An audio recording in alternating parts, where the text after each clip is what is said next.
Tunawakaribisha tena ndani ya Media Bukavu TV kwa muda wetu habari huyu, muda wetu wa jioni wa leo, muda wa saa 12 na dakika 49 na masaa zetu za Afrika, masaa 10 na muda wa saa 1 na dakika 41. Kwa majina ni reporter Nelson katika muda wetu habari huyu, ukiwa unanisikiliza tena ndani ya Media Bukavu TV, ukiwa unanisikiliza ndani ya Media Goma TV, kwa sababu ukiwa unanisikiliza upande wa Media Bukavu TV, ukiwa unanisikiliza katika Media Goma TV, hapo kote ni media zetu. Tayari tunakuletea habari ya jioni ya leo, na habari tuko nayo ni mengi zaidi. Katika habari zetu tuko na habari mengi zaidi kwenye kuwatangazia katika uwanja wenye mapigano ndani ya Jamhuri ya Demokrasia ya Kongo, katika upande zenye mgogoro wenye vita kati la jeshi la Jamhuri ya Demokrasia ya Kongo pamoja na wahasi wa M23. Kwa sasa M23, kwa sasa katika muda huyo ndakuja kuwapeleka katika maeneo yenye mgogoro wenye mapigano. Imeendelea kuwa leo tarehe 25 huyu mwezi wa 7 mwaka wa 2026, na kabla nikuja kuwatangazia maeneo yenye mgogoro wenye vita, kabla nizungumze haya mengi, haja kwanza tushukuru mashabiki, mumeanza na sisi ndani ya Media Bukavu TV na mumeanza na sisi ndani ya Media Goma TV, na kwa sasa mnaendelea kuwa pamoja na mimi na mnaendelea kuungana na sisi mkono kila mara, na Mwenyezi Mungu awe pamoja na nyinyi. Ni sehemu pekee mtapata habari zenye uhakika ndani ya Media Goma TV, ndani ya Media Bukavu TV. Mashabiki zangu, leo acha tushukuru kwanza mashabiki kutokea Lubumbashi. Mashabiki kutokea Lubumbashi tumeona ni wengi zaidi, kwa sababu wameweka comment kwa wingi zaidi na kusema kweli hawa ni watu wa Media Goma TV, Goma TV, Goma TV, na wanasema tena hao ni watu wa Media Bukavu TV, Bukavu TV, yani wanasupport Media Goma, wanasupport na Media Bukavu TV. Lubumbashi hoye, Lubumbashi atukaje mwesi, watu wa Lubumbashi na watu wa Manyema lako tumeona karibu wachache, lakini wamejitahidi, na nyinyi tunawaambia tunawashukuru zaidi watu wa Manyema, hata tushukuru na wengine kutokea Kinshasa kapitale.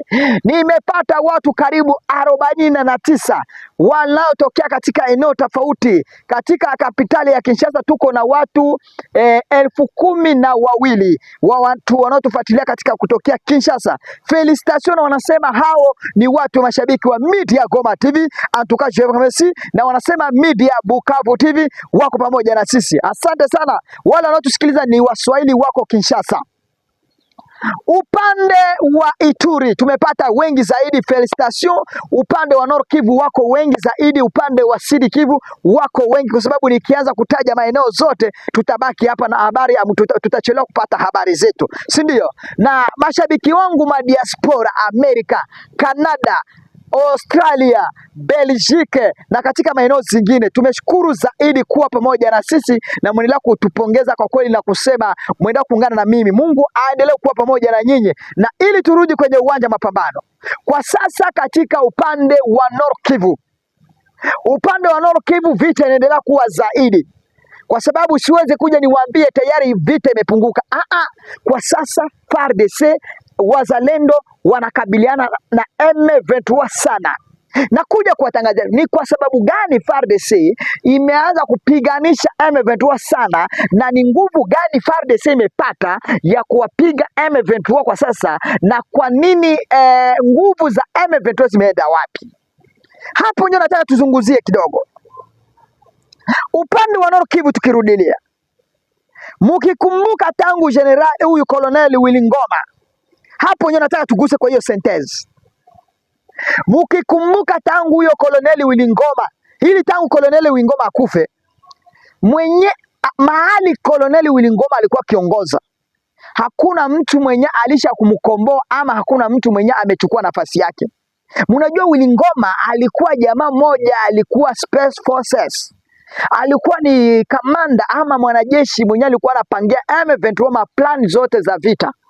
Lakini tangu Willy Ngoma alifariki, ili turudishe mashabiki zangu, na mnajua M23, ili niwapeleke kwa sasa, kwa sababu hili nataka kupatia kitu kenye kimepatikana huko upande wa Nord Kivu. Kuna kamanda mwingine tumesikiliza amekufa, lakini hatujakuwa na confirmation, lakini tumesikia kama huyo kamanda amepigwa masasi, amekufa na amekufa kabisa. na M23 haijatangaza. Na ili kwa sababu tuhakikishe kama ni ukweli, mnakumbuka Willy Ngoma Atwah alikufa, ilikawia zaidi kwa sababu ili tangazwe katika habari. Baadaye waliona sasa raia population, watu wengi walishajua, wakaeka nje. Lakini ni nini inasababisha M23 wamerudi nyuma kwenye uwanja mapambano? Na strategy moyen de communication, moyen de la guerre M23 walikuwa wanatumia tangu Willy Ngoma alikufa, huyu Colonel Willy Ngoma. Mambo ya M23 ilirudi nyuma mpaka kwa sasa. Hata huyo General Sultana Makenge, General Sultana Makenge alipigwaga masasi, na Atwah mlisikiaga alipigwaga masasi. Watu wengi mlikuwa hakuna mwenye aliamini, na ndio mlisikia alikuwa amepotea. Willy alikuwa amepeleka eneo ya matibabu, kwa sasa ili atibiwe vizuri, na ndio amerudi kabisa. Hili ni jambo nawaambia mashabiki zangu. Na kwa sasa tangu Willy Ngoma akufe, mambo yote ya M23 ilirudi nyuma. Yani strategique de combat ya M23 irudi nyuma. Hatujui kama Willy Ngoma ndio alikuwa anapangia M23 ni je watapigana. Hatujui kwa sababu ukiangalia tu Willy Ngoma alikuwa kia Mungu. Hii tunakuambia ukweli. Tangu mwanze kukompare, tangu Willy Ngoma alikuwa vita za Willy Ngoma, na tangu Willy Ngoma apotee, tangu Willy Ngoma akufe. Hebu mniambie ni eneo gani M23 wameisha kuchukua tena? Nataka mnijibu hapo. Tangu Willy Ngoma akufe na kwa sasa, hebu mniambie ni sehemu gani M23 wameisha kudhibitisha kijiji cha muhimu ni gani? Tuachane na point zero. Hebu nataka mweke comment yenu hapo, uniambie tangu Willy Ngoma alikufa, Colonel Willy Ngoma, ni sehemu gani M23 kwa sasa wameisha kudhibitisha? Tangu Willy Ngoma akufe kwa sasa inaelekea karibu miezi 6 hii, nafikiria miezi 6 ama miezi 7 inaelekea hapo. Tangu Willy Ngoma akufe ni sehemu gani M23 walisha kushika maeneo? Kwa kweli wameingia kwenye uwanja mapambano kakali ya ukweli, ni sehemu gani? Hili kwa sababu ndakuja kuwapatia mfano bora kujua kama huyu jamaa Willy Ngoma alikuwa special. Na kwa kweli M23 walipoteza kimondo. Walipoteza kimondo kabisa. Kwa sababu M23 ni kama vile Willy Ngoma alikuwa anajua kama anataka kufariki. Ndio maana ulikuwa unaona bombardement kila mara inaendelea kuonekana maseta tofauti. Kwa sasa M23 tangu Willy Ngoma akufe, mapla yao de guerre, kila mpango wao inaendelea kufeli. Na kila mara wanaendelea kupigwa na FARDC, wanapigwa na wazalendo. Lakini huyu Willy Ngoma Atwah alikuwa anaingia kwenye uwanja mapambano hivi, na huyu General Sultana ni radi ndio ilikuwa inapitikana. Walikuwa naenda mara moja. Lakini tangu Willy Ngoma alikufa, wana viongozi wengi waliogopa, my friend. Mandugu zangu, wa viongozi wa M23 waliogopa kujua kweli kumbi hata na sisi tutauawa hivi jinsi Willy Ngoma amekufa. Unajua Willy Ngoma alikufa kwa nini? Kwa sababu unakumbuka drone ilikuja kapiga hapo Rubaya, mama moja akaanguka na watu wengine tofauti. Na ndio hapa ili mjue kwa sasa hata mwanajeshi mwenyewe alikuwa anachunga General Sultana Makenge alikufia hapo. Na ili ndio zenyewe zimesaidia mpaka unaona kwa sasa FARDC ilipita. Najua kwa sasa huyu Willy Ngoma ndio mwenye alikuwa kichwa cha M23. Ni ili watu wengi hamjuangi, mnaonaga tu Sultana Makenge. Sultana Makenge c'est lui qui organise. Mais chef de mission alikuwa Willy Ngoma. Chef de programme alikuwa Willy Ngoma. Na tangu Willy Ngoma, kwa sababu chef de mission na chef de la guerre aweze kuwa mtu mmoja, aweze. Ndio maana kwa sasa hamujai kuona hakuna mwenye amegomba Willy Ngoma katika maeneo ako. Kwa eneo cheo wenyewe Willy Ngoma alikuwa nayo. Hakuna mshasikia wanatangaza mtu mwingine, kwa sababu wamekosa ule mwenyeko na strategy kama ya Willy Ngoma. Hili nakwambia wametreni M23, wametreni na wakaangalia wanajeshi wote, viongozi wote, wamekosa mwenye alikuwa na nani kama Willy Ngoma. Na ndio maana unaona sehemu ya Willy Ngoma imebaki hivyo, hawajamkomboa. Hakuna nafasi yake imechukuliwa.